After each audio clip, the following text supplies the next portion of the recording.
Can China even weaponize water? Why should India be worried about the Brahmaputra mega dam? And what are the water geopolitics that are unfolding across India and China?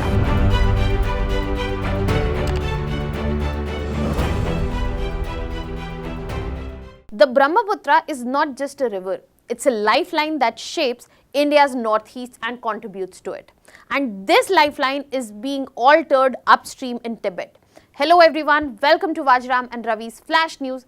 My name is Shubhangi Singh and today we are going to talk about China's mega dam, which can have multiple effects across dimensions for India, which are important to be understood and addressed as well. So starting with understanding that where exactly is this China's mega dam. So when we are talking about this mega dam, this is going to be placed on the upstream of Brahmaputra, which is present in China, where it is known as Yarlung Zangbo. And in this region, there are multiple dams which are being constructed. There is a Zangbo dam which is to be operational. Then we have one near the Great Bend, which is known as the Medog project. Now this dam is proposed and this can generate more than 60 gigawatts of electricity, and this is the Brahmaputra mega dam project that we are talking about. Now this is located in the Medog county, which is in the autonomous Tibetan region, and it is just before the Great Bend, which is seen from Brahmaputra. So if you see, this is where Brahmaputra is coming and traveling across Tibet, and just at the Great Bend, this particular dam is being seen, and that is where just after the Great Bend, gradually this enters into India. So if we talk about the location, it is at the Great Bend, and the river which is known to be Brahmaputra in India, it is Yarlung Zangbo, which is located in the autonomous Tibetan region. Now this project is so big that the estimated cost is $170 billion, one of the most expensive infrastructure projects that Earth has ever seen, and the amount of electricity it can generate is so huge that it is enough to power India for a year, and if we are considering a country as small as Britain, it is enough for 3 years. That means 300 billion kilowatt hours per year would be generated, and this is almost 3x the output if we consider one of the biggest dams, that is Three Gorges Dam. So this project is not big in just in terms of finances, it is big enough in terms of the output it is going to create, and that is why China is projecting it as a project where it is going to be the main pin of the green energy shift that China is aiming for to achieve their new carbon neutrality targets. So they are placing this mega dam at the center point of the green energy shift because of the output that will come in from here. And this is also one way of showing that China wants to show that we are technologically well placed when we are talking about mega dam constructions and their consolidation. And while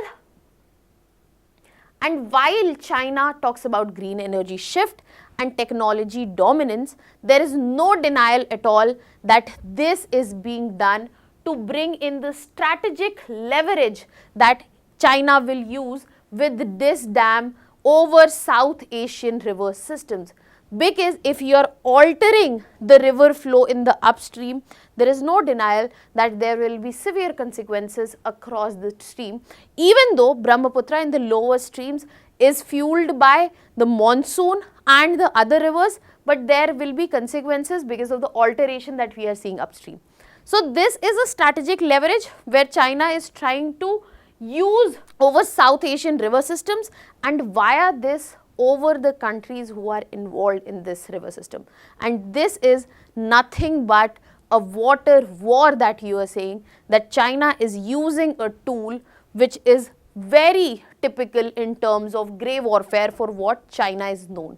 Can you tell me in the comment section what exactly is meant by grey warfare when we speak in the context of China or otherwise also? What exactly is grey warfare?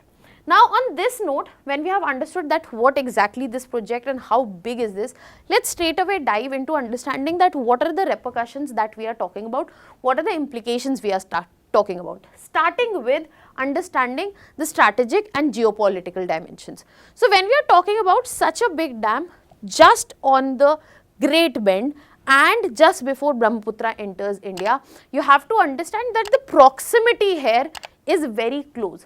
So this geographic proximity just before it enters into Arunachal Pradesh, which is a state of our own, but it is claimed by China as South Tibet. It has been part of our country, it will remain part of our country. It has been mentioned in the constitution, there is no denial that this is our very state, but as per China, it is a disputed area. There are multiple disputed points that we get to see. So if you see the boundary of Arunachal Pradesh, right here, you will be able to understand that there are multiple sectors where China creates disputes, and this proximity of China in form of a dam here as a big infrastructure is problematic. Now, when we are talking about control of river systems and placing a dam there, this also leads to problems such as future water diversion that China will use for irrigation. Yes, that can be done, but for strategic diversion also, for making sure that the countries are dependent, the river systems remain dependent on China. And that is where we understand that China will definitely look towards the possibility of using water as a tool in events of disputes, in events of conflicts. Other than that, another huge concern that lies in for India is the fact that there has been no water sharing treaty for China and India ever. If you talk about China and India, they have multiple transboundary rivers. If we talk about the exact number 5, and as of now there is no binding water treaty that exists for them. As of now, if you talk about the arrangement that is going for now, there is a MOU, 2000 MOU on hydrological data sharing, that they share the data, and this is also not applicable. It is most oftenly suspended whenever there is a crisis situation that is seen. So there is no existing point where both of these countries come on the table to understand the water sharing and how it should be managed in future or in the past. So there is absolute vacuum in there, and as of now, China seems to be utilizing this. And third factor comes in terms of geopolitical tensions, how this dam will fuel it, is that how there have been constant tensions that have been seen, especially in recent times since 2022. China has always been aggressive, be it if you are talking about Leh Ladakh region, LAC region, or if you are talking about Arunachal Pradesh, be it the Doklam standoff. This is where China gets another leverage, because this dam construction is going to be seen as part of China's broader strategy, where it is trying to encircle India through infrastructure, be it the construction of air bases around LAC, be it construction of dam around near Arunachal Pradesh, be it construction of ports and partnership in the neighboring country, be it Bangladesh, Sri Lanka, Maldives. All of this is one way of encircling India, be it through infrastructure or be it through partnerships. Now, when we are talking about partnerships, this dam will also bring in new partnerships for China, because China will use this mega dam, the water infrastructure and the diplomacy around it, to rope in Nepal, Bhutan and Bangladesh, who could be the sharing ones of the advantage that come from the mega dam that is being created. That means this is not just circling of infrastructure wise, this is also encircling through neighbors which have had riparian relations with us for the longest time, and it is going to temper them, especially in a time when we are seeing a huge friction with Bangladesh. Nepal is also ticking off on multiple issues, be it the map, the Lipu Lake region, Kalapani region. A lot of friction is going on. In this particular scenario, there can be a huge domino effect that will be seen. Other than that, when we are talking about strategic and geopolitical aspects, another huge aspect that we need to consider is the water security. Because when we are talking about this particular dam, this mega altitude hydropower system is going to use a 2000-meter altitude drop of water. That is why the generation of electrification is as huge as we were discussing. And that is why this is what makes it the largest and also the riskiest hydrological intervention globally. It will involve multiple dams, reservoirs, underground power stations, as it is being framed as green, but there are multiple downstream risks which will have ecological impacts as well. Now, when these ecological impacts will be present, the downstream water would be impacted. Now, once this is impacted, it will have an impact not just on biodiversity, but on the river flow, which is very important for India's northeast.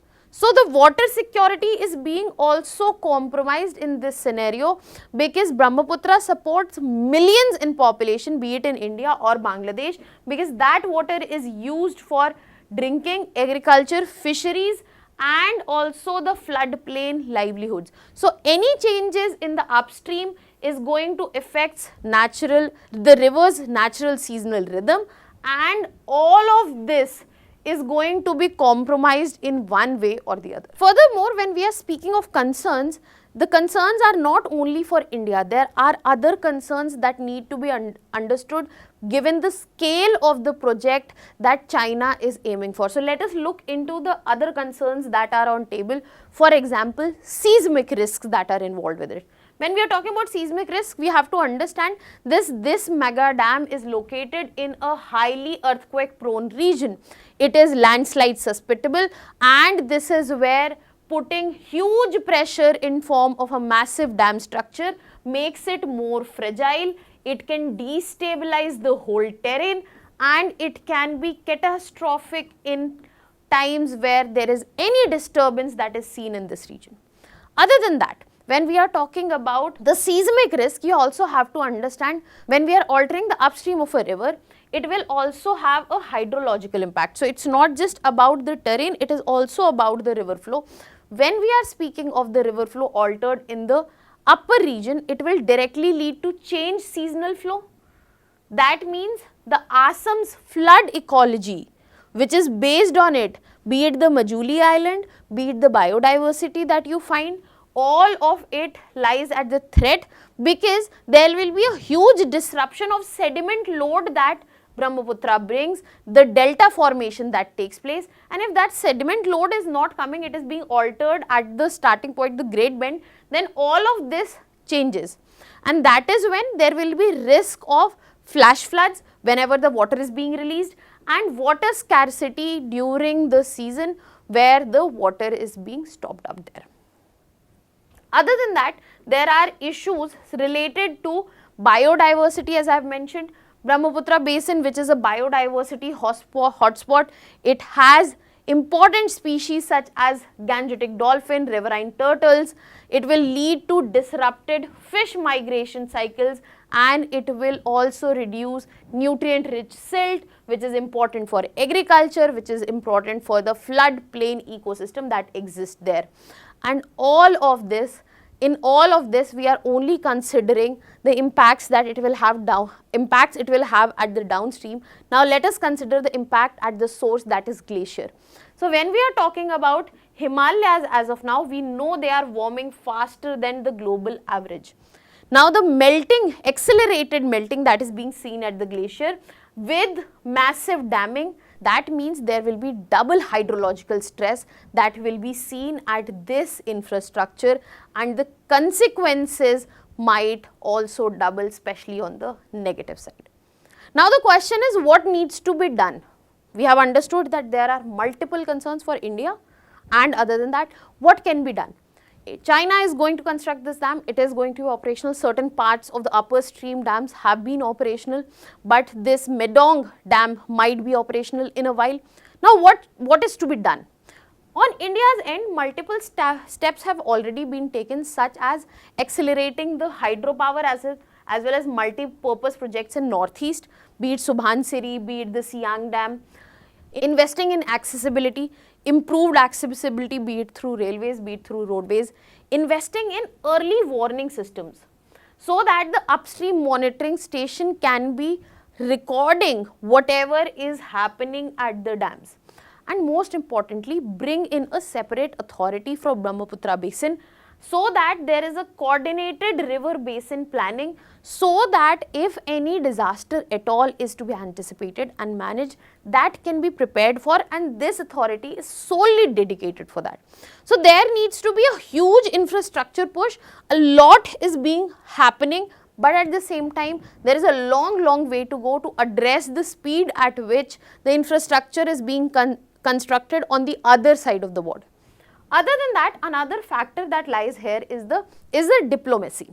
India needs to leverage diplomacy like no other times, because this is where we can advocate UN Convention on Transboundary Waters framework, and we can ask China to come on the table and discuss a water sharing agreement.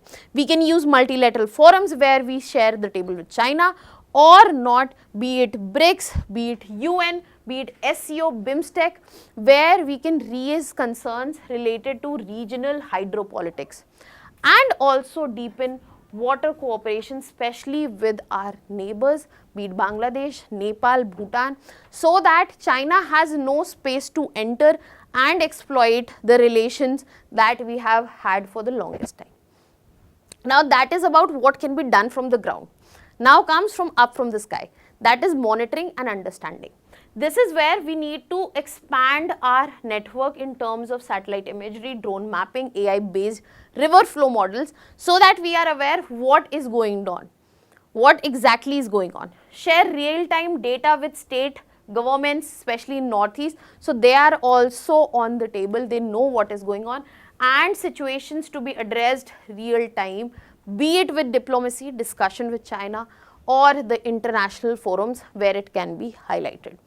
Because there is no way we can stop China from doing this, but there are ways we can dial down the concerns that we have been talking about. Now on this note, I will be leaving you with a practice question here. You can put down your answers in the comment section. The answer for yesterday's question here is A. That was all from my side. Thank you so much.